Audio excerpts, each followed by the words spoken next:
want your notebook? There's more.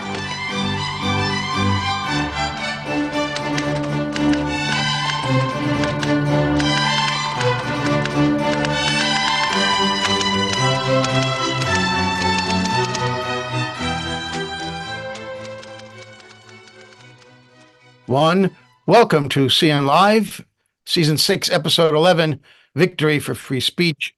I'm Joe Lauria, the Editor-in-Chief of Consortium News. And I'm Elizabeth Voss. Professor David Miller won a wrongful dismissal case after a British Employment Tribunal ruled that his, quote, anti-Zionist beliefs qualified as a philosophical belief and as a protected characteristic, close quote, of the United Kingdom's Equality Act.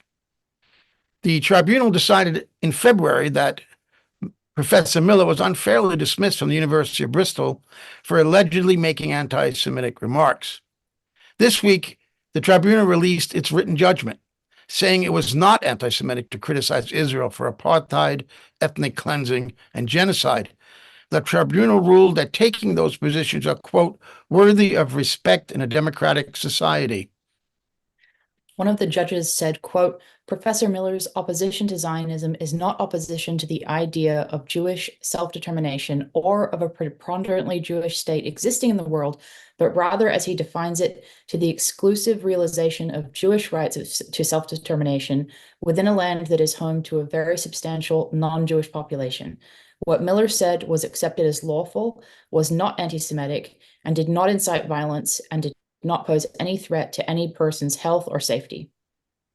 It was a significant ruling at a time when journalists who dare criticize Israel's behavior in Gaza, the West Bank, and Lebanon are under increasing pressure, in some cases having their homes raided or being questioned at British airports under the UK Terrorism Act.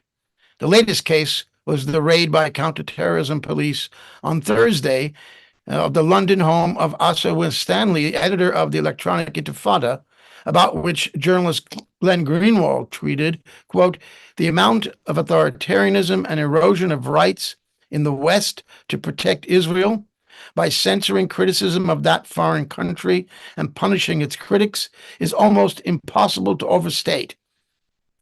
Greenwald said there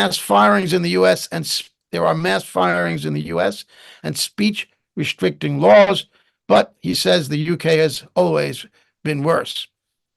We welcome Professor Miller to CN Live. Thank you very much for joining us today. Thank you for having me.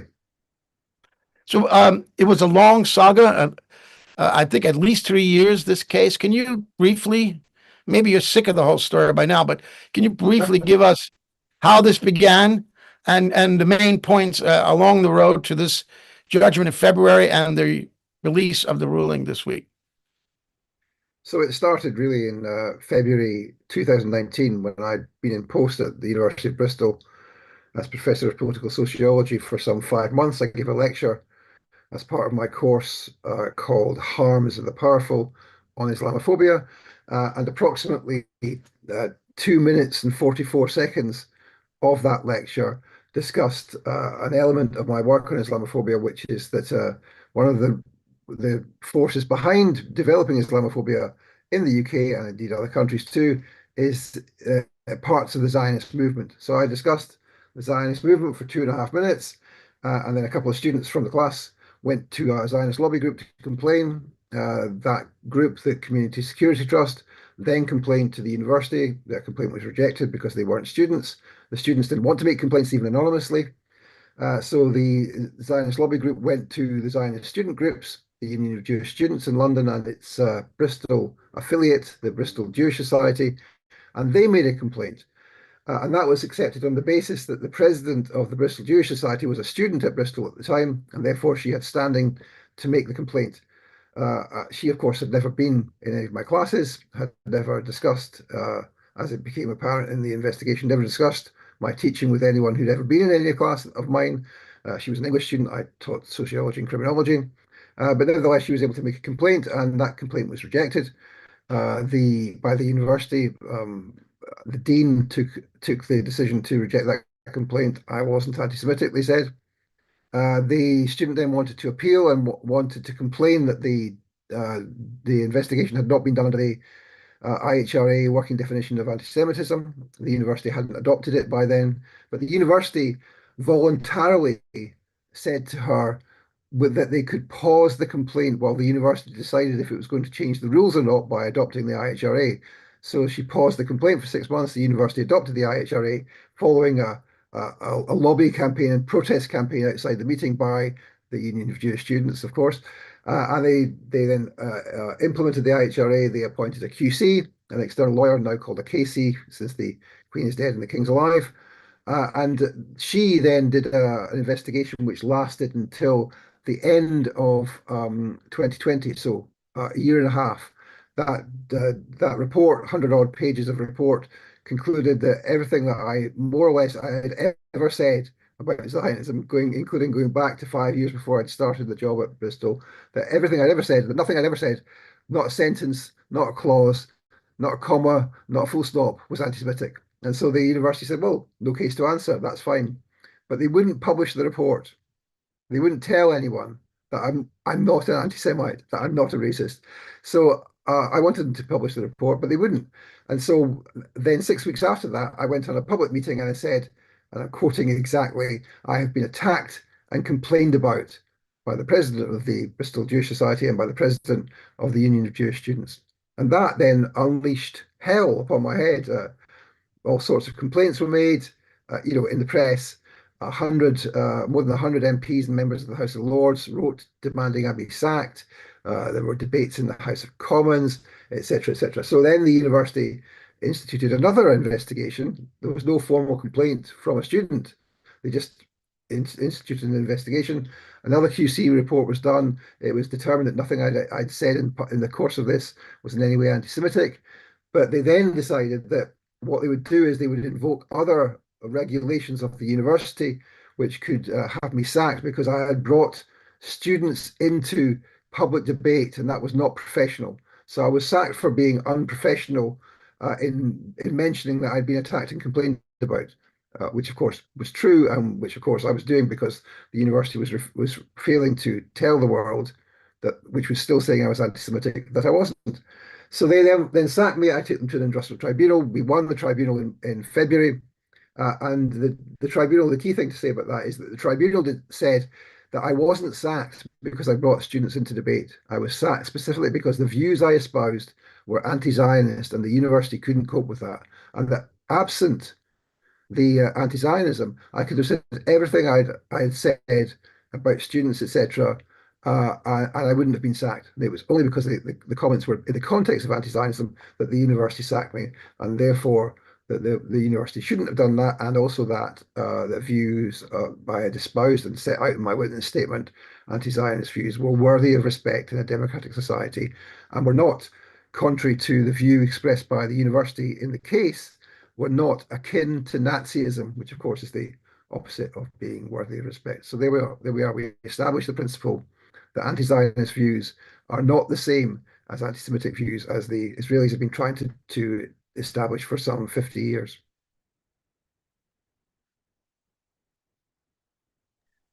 You're muted, Chair.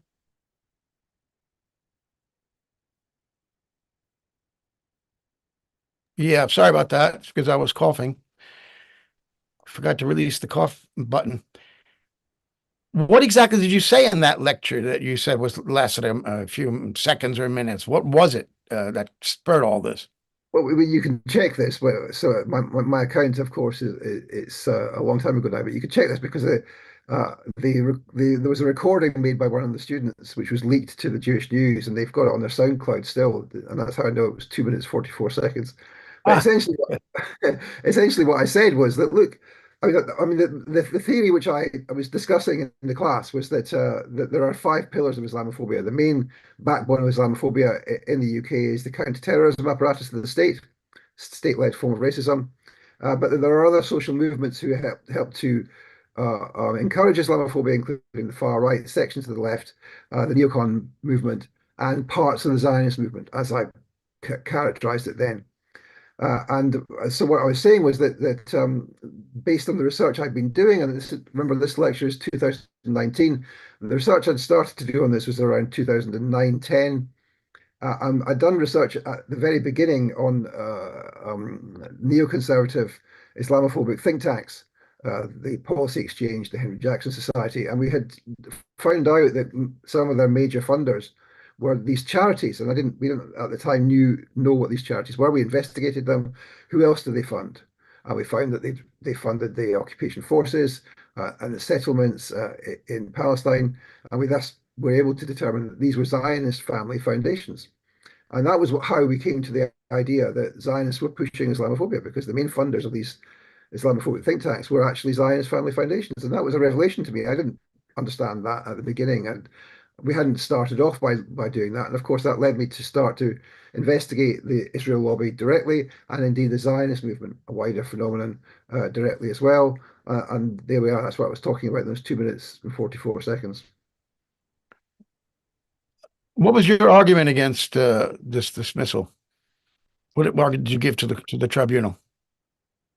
To the tribunal, well, that I was an anti-Zionist, that nothing I had said was racist, and I set out in my witness statement, which I believe is 97 pages long, how I come to be an anti-Zionist, how I got there, my early life, my politics, how I got involved in politics, how I got involved in anti-racist politics.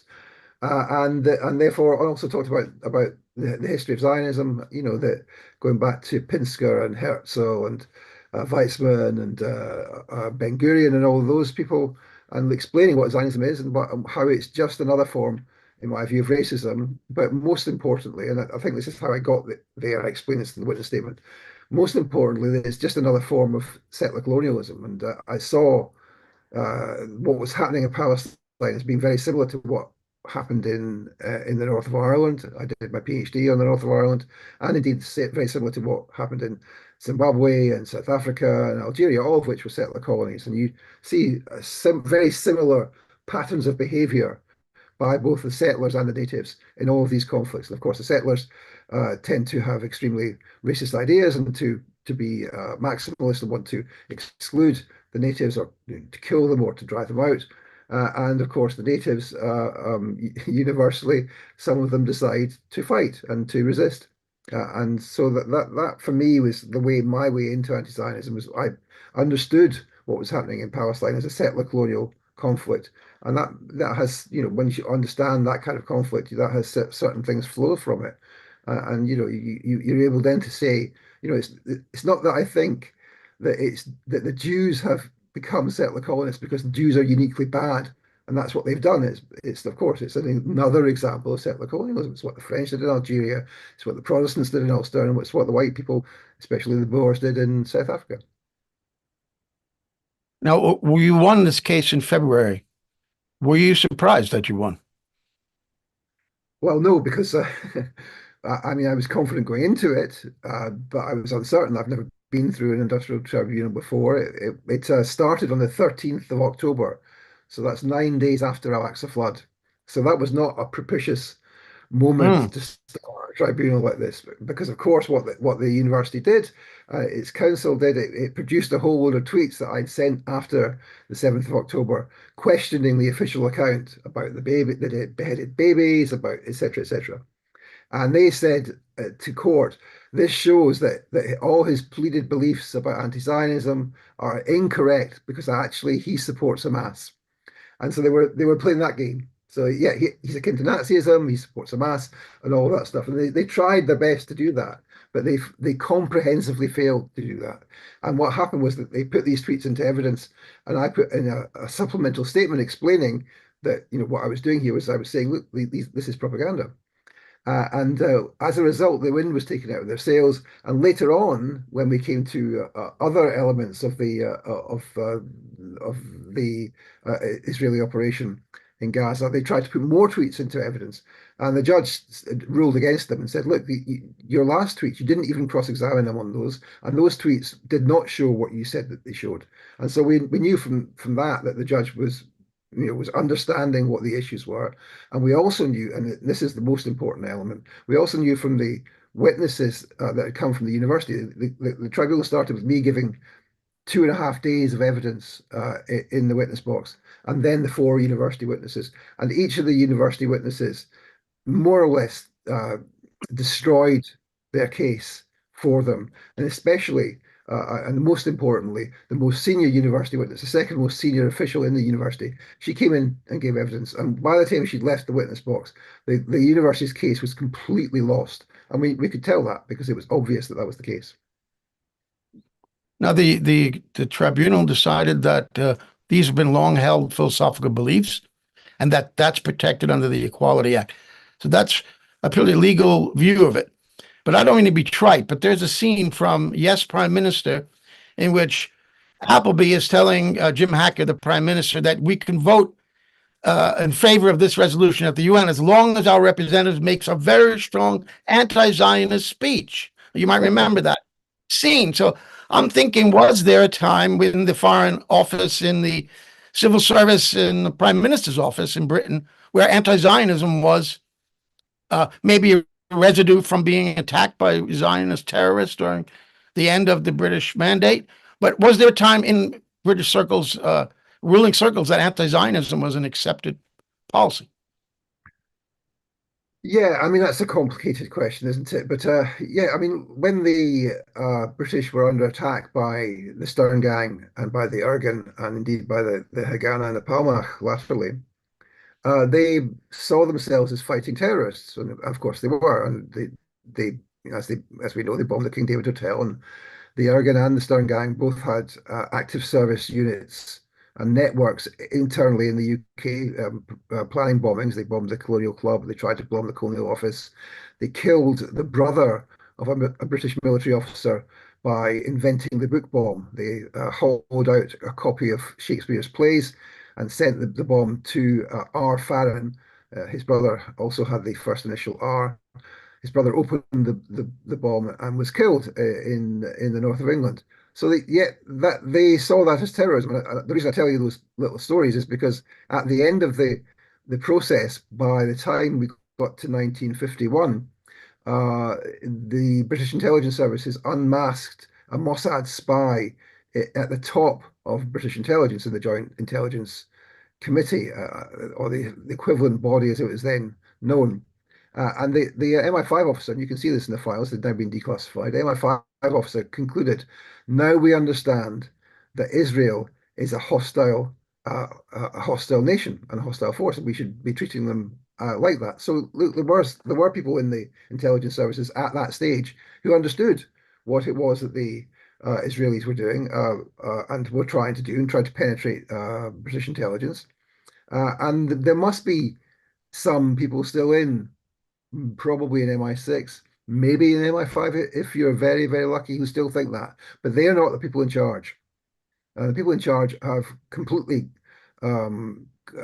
compromised with the interests of the Zionists, and they have allowed the Zionists to penetrate large parts of the national security architecture of the UK, and including, let's remember, the data, national security relevant data, which is held by the Foreign Office, by the Ministry of Defence, and indeed by the Home Office, is run by ultra Zionist companies. Oracle, for example, which is headed by a guy who's an ultra Zionist and makes no bones about that. So there were people in the Foreign Service, especially, who were Arabist, they would call themselves. I'm not sure if they were anti-Zionist. They might have been anti-Zionist of a sort, but that kind of approach has dissipated, in particular since the rise to power globally of the US and the way in which the US foreign policy establishment is dominated by Zionist assumptions, and indeed quite often by believing Zionists. And so there's been a history there, and I would hesitate to say that I know what all of that history is, because I think there's a lot of research which needs to be done in that area. But I think those are the general outlines. Yeah, that Yes, Prime Minister episode was of the early 1980s, so at least it survived until then. Now, this was a 120-page judgment. First of all, why did it come out only now? Have they only just now finished writing the entire judgment? And do you think that there's any residual anti-Zionism in the thinking of these judges, or is this purely a legal decision they made, saying that you were protected by the Equality Act? Well, I don't believe that anything new has happened. The judgment was published on the 5th of February. It hasn't been changed. I don't know what Oh, new publication the Guardian is referring to. I'm pleased the huh. Guardian's reported it because it's led to a huge wave Are of you kidding new me? interest in the So they judgment. missed the story and they try to dress it up like this is news? Oh no, no, no! They didn't miss the story. They covered it at the time, and indeed, if you look at the Guardian piece, they link to the piece they did at the time. There's nothing new in terms of the judgment. The judgment's been there since the 5th of February. But as a result of this, it's meant that a lot of people have come to understand what the judgment was about much more than they did in February. And I think that's quite interesting. It's not just more people, but also some people who were maybe a bit skeptical of some of my views, which they think are not appropriate, etc., have actually come out now and congratulated me which they didn't do in February. And of course, I can't help but think that that's because of the sheer number of dead children that they've seen since February, and the effect that has on the collective psyche. Well, I'm sorry to say that we only learned about it this week, so I'm glad the Guardian wrote the story again. Elizabeth, and I think Kathy may want to ask a question too, but Elizabeth, you have Yeah. a question? Yeah, I was just, again, it's kind of reiterating, but I was surprised that the tribunal made the decision it did, or that the judge did, given the tendency we're seeing all across the West, especially in the US right now, to classify anti-Zionism as anti-Semitism, in some cases legally, and the crackdown on journalists in the UK that Joe mentioned in the introduction. So, do you think you had an open-minded judge? I mean, obviously, your argument was extremely convincing and factual, but do you think that this was a case of a particularly honest judge, or what do you think made the difference here? Well, as I understand it, he was the most senior judge in the region. The judiciary is organized for tribunals is organized on a regional basis, and the southwest of England, he's the most senior one. I believe he's one of the only non-white judges in the region. But I think that really what swung it for me, I mean, I think that he did a very good job, and I congratulated him at the time and said thank you to him, and indeed the panelists. Let's remember that in industrial tribunals, you have a judge and you have two panelists. One is a trade union rep, and the other is a representative from management. The judgment was unanimous between all three of them, and you could tell as the process went on that the trade union rep was becoming more skeptical of the university's case. The management rep, he was very difficult to read. The judge, I thought, played fair. I mean, he made he makes determinations against me in the judgment, which I believe were wrong. But he's been fair-minded about it, I think I would say. And so there's that. But I think the main thing was that the university witnesses themselves, the evidence that was used to establish the case came from the university witnesses. They themselves destroyed their own case. Let me just give you one example of what that was. I mean, this is the most glorious moment. I wrote a whole article about this moment, uh, which is funny. And so this is Professor Judith Squires, who's the second most senior official in the university. And she came in and she was asked, first of all, if she believed the case. The case by the university was described to her, and she said, "Yes, I understand that's a university case." And she was asked if she believed the case, and she didn't want to say she believed it. And my lawyer said, "Well, you're the most senior person from the university. If you don't believe the case, then there is no case. You have to believe the case." So she was like, "Okay, I believe the case then." And she was asked, well, "Are Professor Miller's views akin to Nazism?" And she didn't want. She was like, "Oh, I don't know about that." And and my lawyer said to her, "Well, this must have been explained to you that either his views are, worthy of respect in a democratic society, or they're not, in which case they are, in the language, akin to Nazism. So do you believe that they're akin to Nazism?" And she sort of eventually said yes. And then she was asked if in the UK, if the Anglo-Saxons decided that all non-Anglo-Saxons had to go and live in Wales or Cornwall, would that be racist? And the judge intervened, and he said that all non-Anglo-Saxons, and my lawyer said, "Okay, judge, 75%, and the remaining 25% are denied jobs and access to justice and democracy, etc." And would it be wrong to say that Anglo-Saxonism was a form of racism and should be opposed? And she said, no, of course that wouldn't be wrong. And you couldn't sack a professor for saying that. And of course, by that stage, she had comprehensively destroyed the university's case. There was no going back. There was no way of meeting those two perspectives. And it's clear that she didn't believe the university's case. And so the whole thing collapsed. And that was it, really, the main thing. And that put that together with a fair-minded judge, and it was clear we'd won. Kathy, I think you had a question. Yes, David, you recently published an interview with Jacob Rees-Mogg.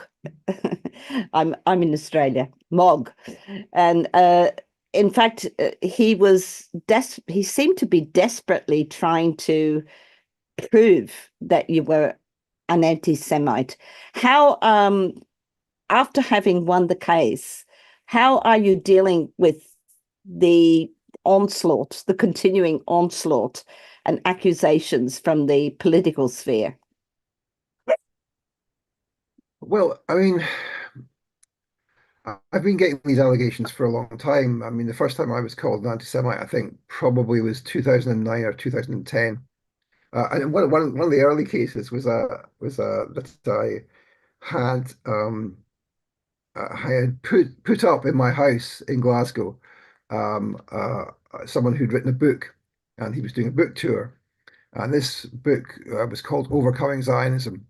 And it was held that this was an anti-Semitic book, and that I was therefore an anti-Semite because I had allowed the author to stay in my house and escorted him around Scotland for this book tour. Now, of course, the author of Overcoming Zionism, as I'm sure you will be aware, was a guy called Joel Covell from New York, who known Jewish anti-Zionist and was a friend of mine. And so, but when I started to get those allegations, I didn't really understand why I was being accused of being anti-Semitic. I couldn't understand it because, in my head, I'd grown up as an anti-racist, and it didn't make any sense to me. So I started to try and work out what it was that these people meant, and who they were, what arguments they were making, and that's what got me interested in studying the Zionist movement. So I've had this for a long, long time. And I suppose what the Zionists must have thought when they went for me at the University of Bristol is that if they sacked me, that would be me. I would be gone. I would be off, and I would not be speaking again about such. I would go away with my tail between my legs, no academic job, no status.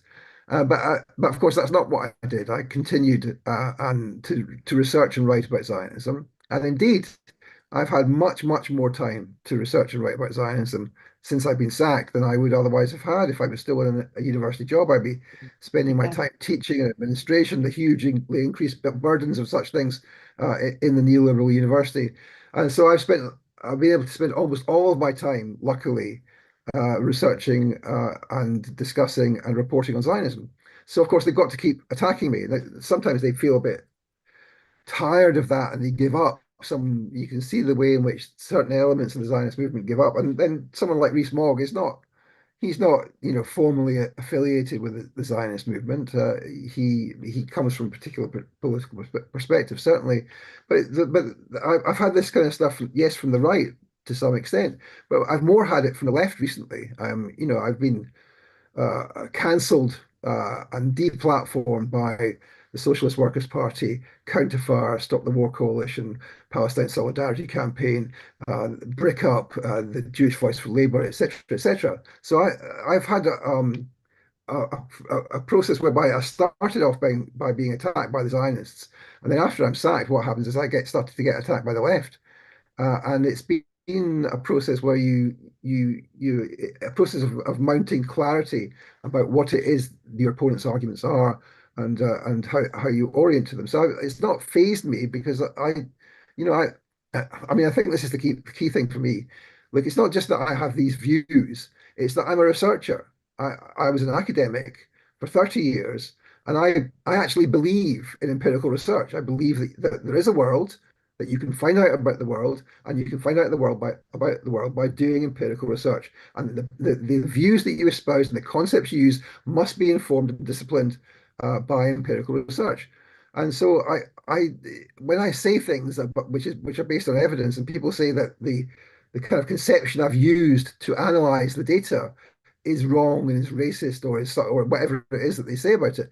I say, okay, well, let's have the argument. Let's look at the data, and if I've misinterpreted or wrongly conceptualized the data, fine, we can discuss that. We can look at how we would rethink things. But in the end, what I've been saying all these years has been based on evidence, and no one has shown that I have been wrong about the evidence, or indeed that my conceptions and concepts I've used to analyze the data have been wrong.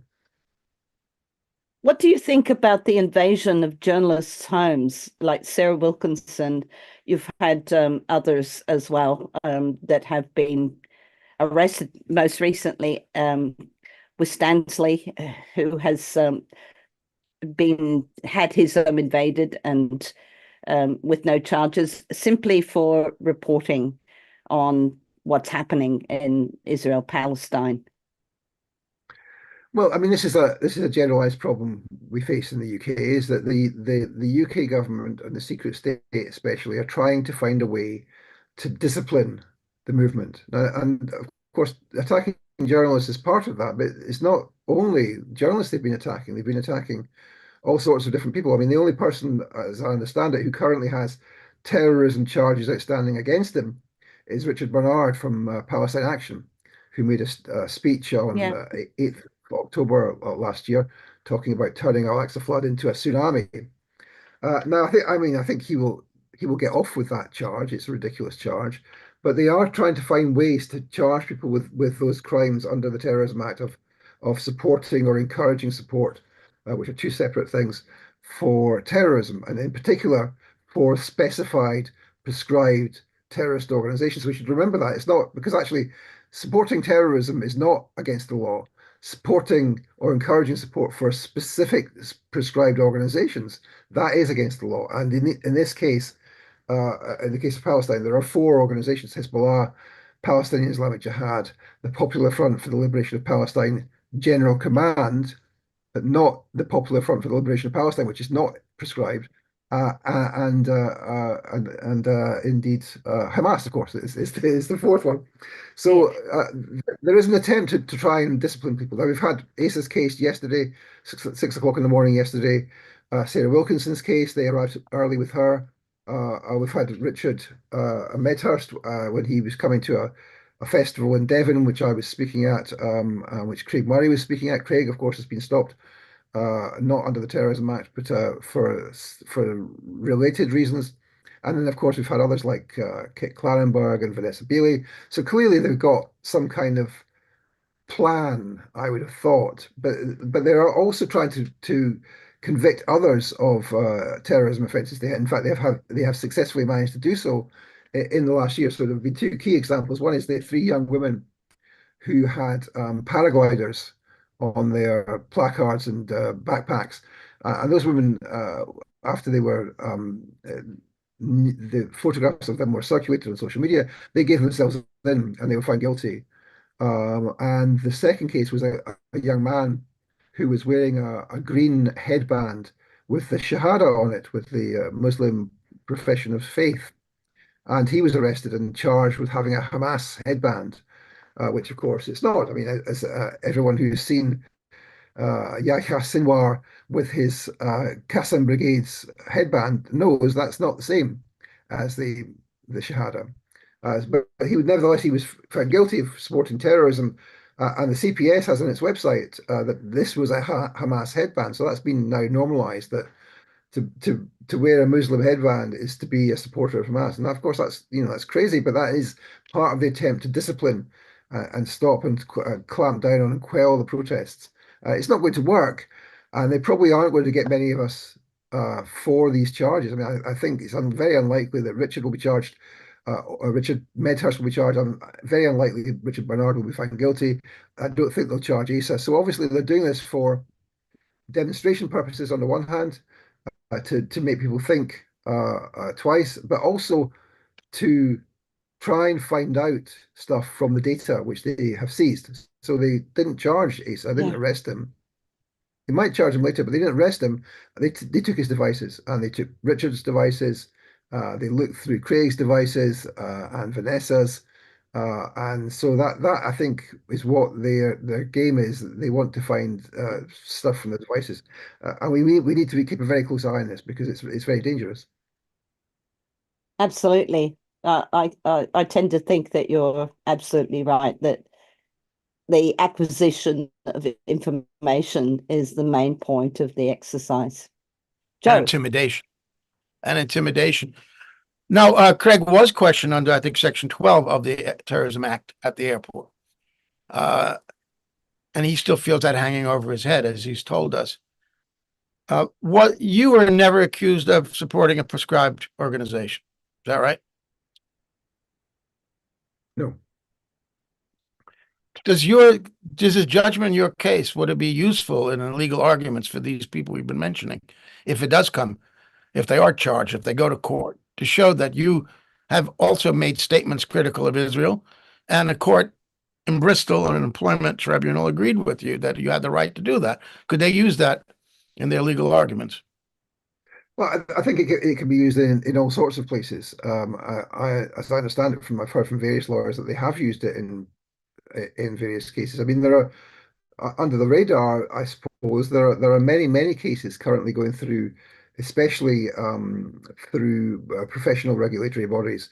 So the Zionists, in particular, the UK Lawyers for Israel and the Campaign Against Anti-Semitism, and others have been making many complaints to the General Medical Council, to the Bar Council, to the regulatory bodies for health workers, for accountants, etc., etc. So I'm aware of quite a number of other cases currently going through those processes where lawyers have been using this example, and it will be usable and useful, I think, to many people, because there are so many cases going through, because the Zionists are taking strategic cases.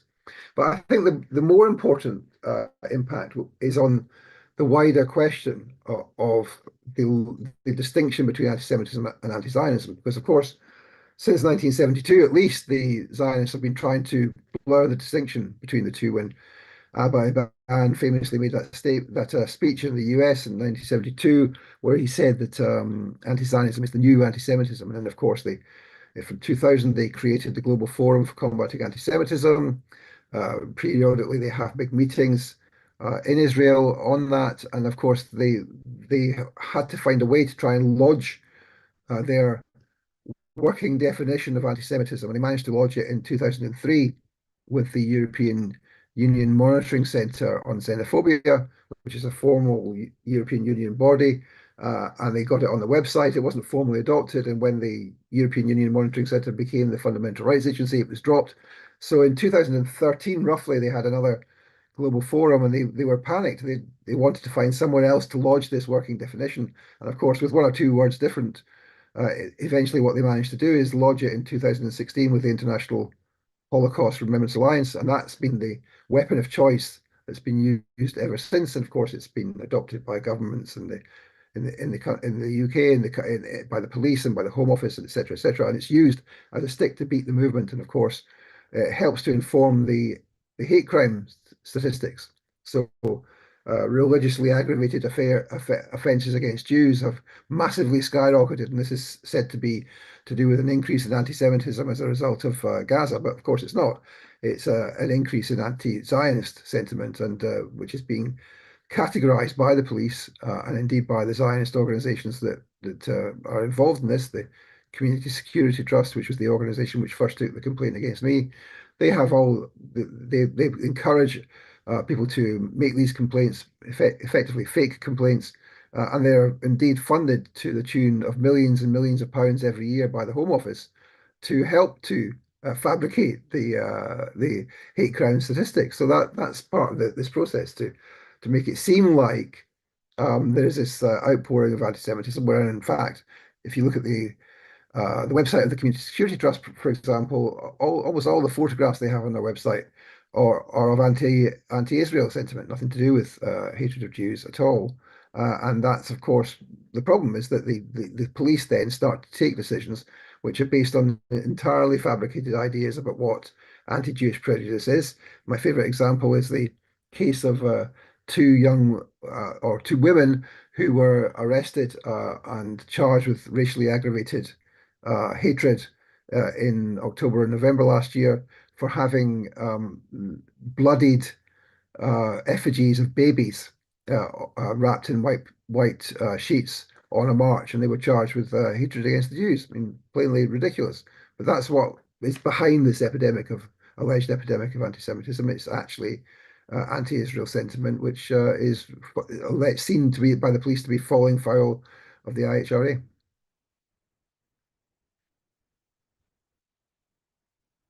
You're muted, Joe. Sorry, back in 1975, it was quite accepted in the world to see Zionism as racism. The General Assembly passed a resolution in that year, 75, at the UN, saying just that Zionism was racist. But in 1991, driven by the United States, I was there. I was a correspondent for 25 years at UN headquarters, and I remember covering that story in 91, where the US pushed and eventually got that repealed. So Zionism was no longer considered racism. This was an important step along the way, I think. I wanted you to comment on that. And also in 2002, at an anti-racism UN conference in Berlin, Colin Powell, who was the US Secretary of State at the time, made in response to a question, said that criticism of Israel and Israeli policy is not racism, is not anti-Semitic. Sure, but they don't mean that. I mean, what they mean is that there are some things you can say. You could say, "Oh, I don't like Netanyahu," or, they really shouldn't have killed that child, or it's not permissible to shoot pregnant women through the belly to have two kills. Those things are, a little bit beyond the bounds of acceptability. But you can't possibly say anything about the state of Israel, about the abolition of the state of Israel, about the collapsing of the Zionist entity, about one state. All of those things are completely outside the bounds of acceptability and are indeed racist because they are criticisms of the only Jewish state in the world, etc., etc. Oh, that's the Zionist talking points, right? So yeah, that's what they want you to do, and that's what the liberal Zionists want as well. They want you to just be very, very critical about Netanyahu, but as long as you don't say actually Zionism is fundamentally, ineradicably racist, that's not acceptable.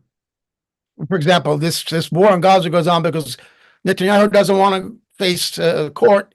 He wants to stay in power. That is a completely bogus argument that hides the genocidal and ethnic cleansing drive behind this war. They want to take over Gaza, and they're saying it openly. They want to annex Gaza. Yeah. Yes, of course they do. Yes, and of course now we see. I mean, I saw someone.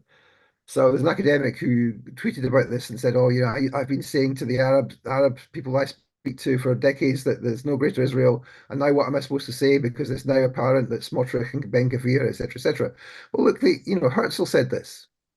Herzl talked about the greater Israel from the Nile to the Euphrates. It's not a new thing. Of course, this is what they want. They're maximalist. They want to, yes, have the partition and then a bigger bit of the partition, and then they occupy Gaza and the West Bank, and then they're going to go into Lebanon and Syria, and they're going to have beachfront apartments in Gaza. Yeah, that's what the maximalist Zionists want. But then people want to draw a distinction, don't they? They say, well, there's the nice Zionists who only want to do a bit of mild ethnic cleansing within the boundaries of 48 Palestine, and there's the nasty Zionists who want to kill everybody and take over the whole area. But no, this is the logic of Zionism, the logic of settler colonialism and expansionism. I mean, the Zionists want to be a regional hegemon. And if you listen to, I mean, it's not part of the problem is that people say, "Oh well, Ben Gvir and Smotrich are mad and crazy, and that's the far extremes of Zionism." But actually, no, it's the logic of Zionism, and that's what they want to do. They want to become a hegemon. And that's why people like Smotrich and Ben Gvir say we don't want American aid. If the Americans tell us what to do, we don't want to have American aid. We'll go out alone. And of course, it's a fantasy. They couldn't go alone at present, certainly. But that's what they want to do. They want to take over a large proportion of West Asia, most of Iraq, some of Turkey, all of Lebanon, all of Syria, some of Egypt, all of Jordan, and then they will also have, their plan to expand half of Saudi, plan to expand down the peninsula because, of course, they've got alliances with the Saudis and indeed with the UAE, and they're building a base. This is in the papers the other day in Somaliland, I mean, this is an expansionist ideology, and we should be seeing it like that. It's an attempt to build an imperial Israel endeavor, and that's why I think it's important to understand this is not just a question of it being a proxy for the US or for US imperialism or for British imperialism, if you like. It's also about them penetrating the decision making apparatus, and you can see that most clearly in the US, where paid up card carrying Zionists are the ones inside the State Department, inside the Treasury Department, inside, and in the end, you have the Pentagon as the kind of defender of the possibility of the U.S. national interest, which is something which is potentially seen as different from the Zionist interest. So I think that this is part of how we have to start to reconceptualize our understanding of power politics, especially in the time of a period which we're now in, where U.S. hegemony is on the decline. And the US is not. I mean, I was at a meeting last night with Mandela, the grandson of Nelson Mandela, who's been excluded from the country by the British. And so he was on Zoom, and he referred to the huge number of wars that the Americans have lost in the last 60 years. I wasn't really aware it was that many. But what we see now is that the power of America is slipping away visibly, and I think that's really an extraordinary thing to see, given the guarantor, the role that they play in supporting the Zionists. Well, I mean, what you're talking about is overlapping imperial interests. Israel certainly has its own logic to try to reestablish a kingdom fantasy, a new King David kingdom. And Ben-Gurion, one of the nasty Zionists, said it in his diaries. That this was the goal of Zionism, to take all of historic Palestine.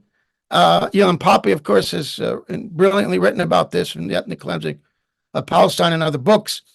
And there was the other day, Smotrich said in a documentary that was just released that they wanted to take Damascus and go all the way basically to the border of Iran, from beyond the river to the sea, all the way to the Iranian frontier, to Damascus. From the river to the sea, then the next river. Yeah. I mean, what we've seen is he's just the ugly face of what has been the driving philosophy and policy of the Israeli state. But we've seen slow motion ethnic cleansing. It speeds up in 67 or 73, but here now it's like it's on steroids. And they're getting away with this because, as you say, the U.S. could stop it tomorrow with a phone call. No more money, no more aid.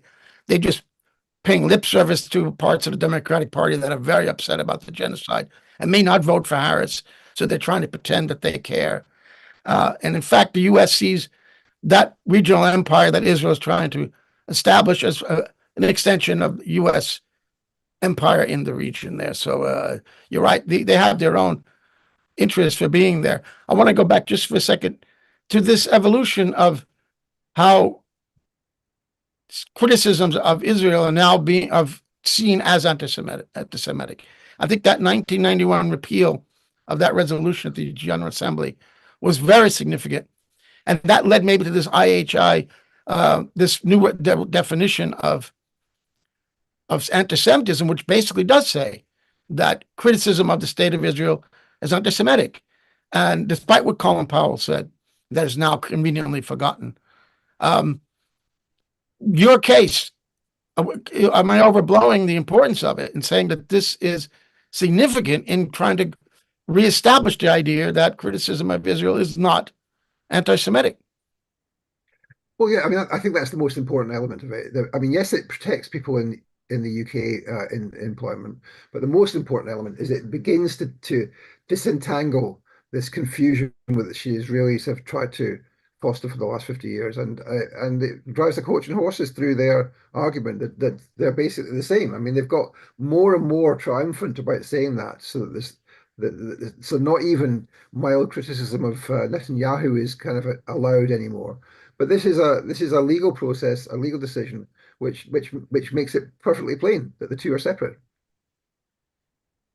Let me ask you some very technical questions about the ruling. that maybe are insignificant, but I don't understand. One, why is it called a reserved judgment? I don't know. Oh, no. Okay. Number two, what does this paragraph mean? I mean, it's really, Kathy and I were discussing, we don't have any idea what the hell this means. Quote, there is a 30% chance that had the claimant, you, still been employed, the respondent, University of Bristol, would have dismissed him fairly 2 months after comments the claimant, you, made on social media in August 2023. What the hell do they mean by that? Well, so I put some tweets out, which a lot of people on the left didn't like, where I said there's basically hardly any Judeophobia now, and that Jews are not discriminated against. And people didn't like that. And I put a sort of follow-up thread with all the evidence, which shows that on average, economically speaking, Jews are the most advantaged proportion of the population. On average, Jews in the UK are more wealthy than white people. Never mind people who are not of white origin. It was about those tweets. Now, but the single thing which the judge didn't like about those tweets, or that he criticized in the judgment, if you look closely, you can see this, is the place where I talk about where he talks about hate crime. Now, he talks about hate crime, and he cross-examined me. I'm not sure it's technically called that, but anyhow, he examined me on the question of hate crime. And he said, look, if you look at the hate crime figures on religious hate crime, Muslims are more likely than Jews to be attacked. There are more cases. But if you look at them per head of population, Jews are far more likely per head of population to be attacked in hate crimes than are Muslims or anybody else, in fact. And I agreed with him that that's what the data showed. And the reason I agreed is because it's true. That is what the data showed. So that he uses that to say, well, actually, that shows that your tweets that Jews are not discriminated against were incorrect. And that's why he said, that the university could have investigated me and found that out, and then 30% chance they could have sacked me fairly. So what I've done in order to contest that is I've written a 5-part series about all of these questions, 4 parts of which have been published on Myadeen. 5th part is due out shortly. But I don't want to summarize the whole discussion, but just to go on to the question of hate crime. So yes, in relation to religious hate crime, that's correct. Jews are 39 times more likely to be attacked than an average person in terms of religious hate crime. But of course, religious hate crime is only a small proportion of racial and religious hate crime. If you look at that data, you crunch that data, you see that Jews are 3.5 times more likely to be attacked than the average person. So still more than average per head of population, and indeed more than average per head of population than Muslims, etc. But if you compile all of that data, including the racial attacks, what you find is that, surprise, surprise, that Black people and people of color are more likely to be the victims of racial or religious hatred than are Jews. As if we didn't know that was the case. But if you look at the data, that's what's true. But nevertheless, you still have this 3.5 times likelihood of Jews per head of population being attacked. Hate crime attacks. It's not necessarily physical attacks. There's hardly any physical attacks. So what I then did was I went to look at how it is that religious hatred crimes against Jews are decided upon and counted. And of course, what happens is that what happened in 2016 is that the police and the Home Office and all government departments in the UK, including the ones that compile the statistics, which is the Home Office, adopted the IHRA. And so what you find is that almost all of the hate crimes against the Jews which are recorded are actually anti-Zionist sentiment. And you can see that by looking at the way in which that operates at the level of pressure by the Zionists to count anti-Zionist stuff as anti-Semitic, and you look at the Community Security Trust's website, and almost all of the things on their website are anti-Israel criticism, including things like which clearly are against the IHRA, including things like comparing the Zionists or Netanyahu to the Nazis. Now, you might say that's disrespectful or offensive, but it's not racist. And you can make an argument about whether it's appropriate, whether it's true or not, and all those kinds of things, especially given the year of genocide we've just had. Who is it that's saying that Netanyahu is like Hitler is anti-Semitic? I mean, it's absurd. But that's, of course, what most of these crimes are. And so that what we see is that the stats that we have on anti-Jewish hatred are massively fabricated by Zionist organizations putting in these complaints and the police acting on them, and two, by the Zionist organizations and indeed the Zionist people in government departments. And I would specify who specifically I'm talking about in this period: Suella Braverman, the Home Secretary, and the Secretary for Levelling Up, Michael Gove, the two most preeminent Zionists in the cabinet. Massive pressure on the police to start arresting people for perfectly plain anti-Israel comments, and of course the example of the baby effigies, which I mentioned before, is one of the examples. Tons of other examples. The fifth part of the series, which is about to be published probably next week or something, has a massive compilation of people who were arrested for racially aggravated hate crime, all of whom were on demonstrations, etc., who had placards. Netanyahu with a Hitler moustache, or I mean, actually, I found one person who had this banner of the separation wall in Gaza, and a dove flying through the broken wall with a blue sky in the background. And they were told that the blue sky symbolized Al-Aqsa flood, and therefore they were supporting Hamas, and this was anti-Jewish. I mean, you can't make these things up, but that's what the police are doing, because the police, on the beat. First of all, they don't really know what they're doing. But second of all, they're getting massive pressure to focus on anti-Semitism in the hate marches. So what we see is a massive politicization of the statistics. So that's my long-winded response to this 30% thing, is that the judge is wrong about that, and I believe I've demonstrated that. What about, I mean, there's such ignorance there, and probably also campaign money. The Israel lobby exists in Britain too, obviously, maybe not as entrenched as here. Yeah, I mean, look, the Community Security Trust is at the forefront of this. I mean, there's some other Zionist groups that are allied, but they are at the forefront of this, and they, of course, are inserted into every government department who's engaged in this stuff, and they advise the police and intelligence services, and indeed they get money every year, £15 million a year from the Home Office to do their work, part of their work. So this is a kind of, the Home Office is paying this organization £15 million a year. This organization, as a core part of its work, is supplying the Home Office with evidence of anti-Semitism. I mean, it's extraordinary. Now, the court decided, or the tribunal, that your claims of harassment and direct discrimination failed and were dismissed. Were you disappointed by that? What was that about? No, because there was a.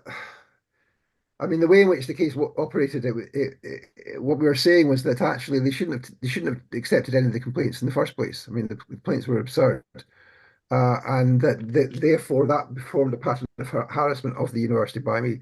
But we dropped some of that because there were some technical questions about when the discrimination would have started and how long it could have gone on, which I didn't fully understand at the time. But we weren't particularly disappointed by that. It wasn't really a core element of the case. I'm going to throw it back to Kathy and Elizabeth if they have questions. Then I had one final one for you. David, I guess I want to ask the big question, which is why. Is it in Britain's national interest to support the Greater Israel Project when it entails potentially so much war, destruction, a shortage of oil, perhaps? Why? Is it in Britain's or in America's national interest to support this project?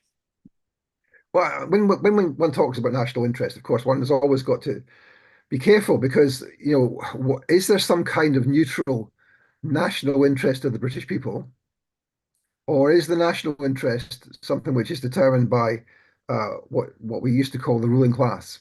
And of course, actually it's determined by that assemblage which rules the country, whatever it is at present.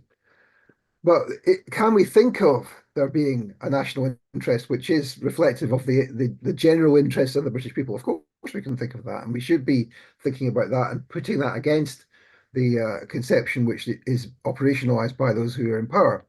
So that's the first thing. The second thing is that, look, Zionist penetration of the politics and society in the UK is very far advanced. Let me try and give you an example. So the politics that we have, the policies we have here in relation to counter-extremism, for example, just let's use the example of counter-extremism. New government policy introduced earlier this year, March or April, I think, by Michael Gove, one of the preeminent Zionist advocates in the former Conservative government. And of course, we have many Zionist advocates in the current Labour government. And so he introduces this policy, and this policy is based largely on an independent report which the government had commissioned by an independent rapporteur, a guy called Lord Shawcross. Now, Lord Shawcross had come to that job from another organisation, and that organisation is called the Policy Exchange, a neoconservative think tank, and it had previously done a report on counter-extremism, which his independent report, largely plagiarised. So you have the Policy Exchange, a neoconservative think tank, which is largely funded by Zionist family foundations, produces a report. It's more or less reproduced by the independent reviewer, who is appointed by the government from the Policy Exchange to come and do this independent review. That report is then given to the government, who then introduces a new policy, largely based on the independent reviewer, headed by Michael Gove, who's the minister.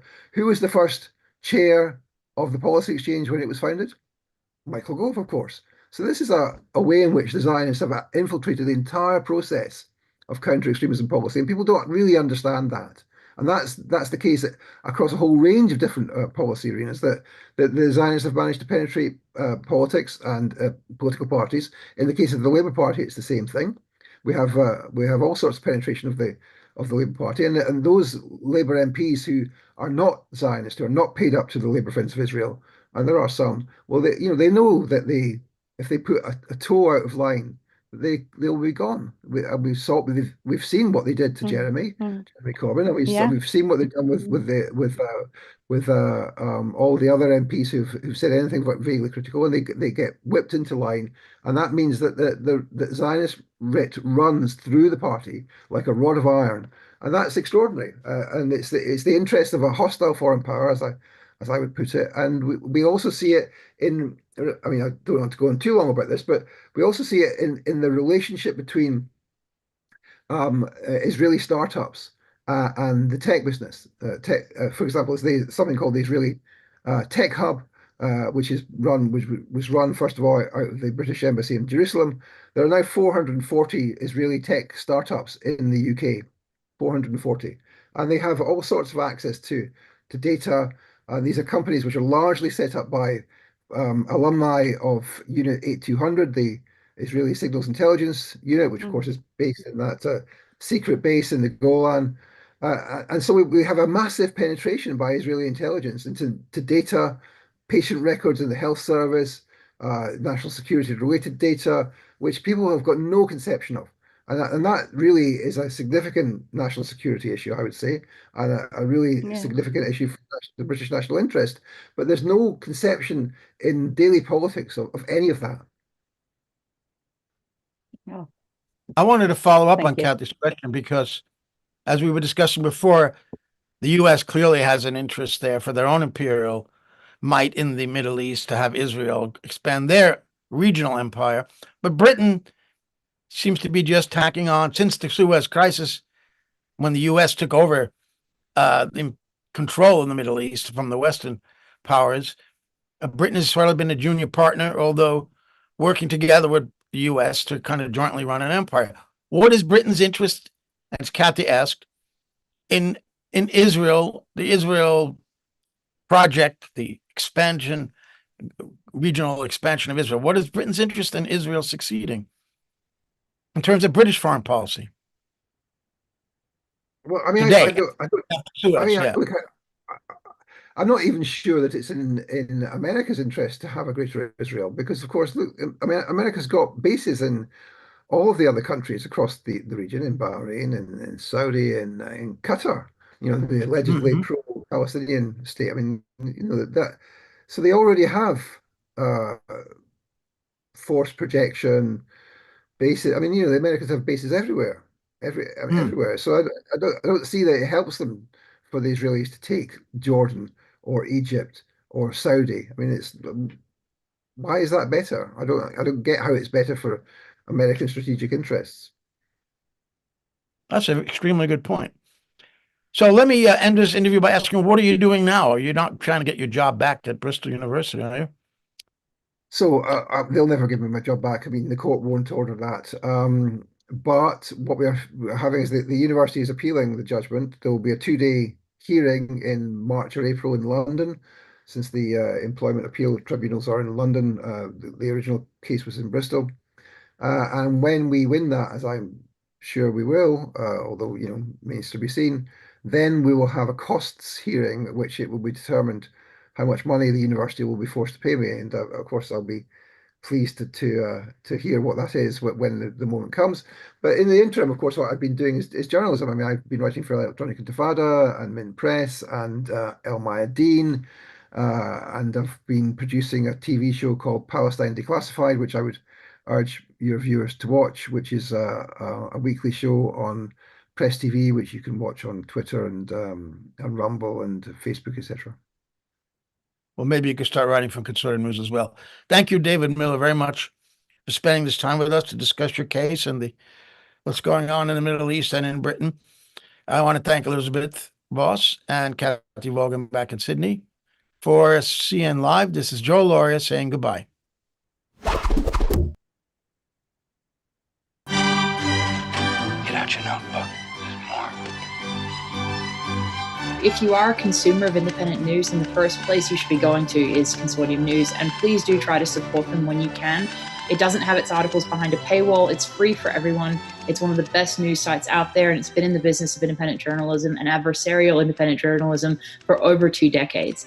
I hope that with the public's continuing support of Consortium News, it will continue for a very long time to come. Thank you so much.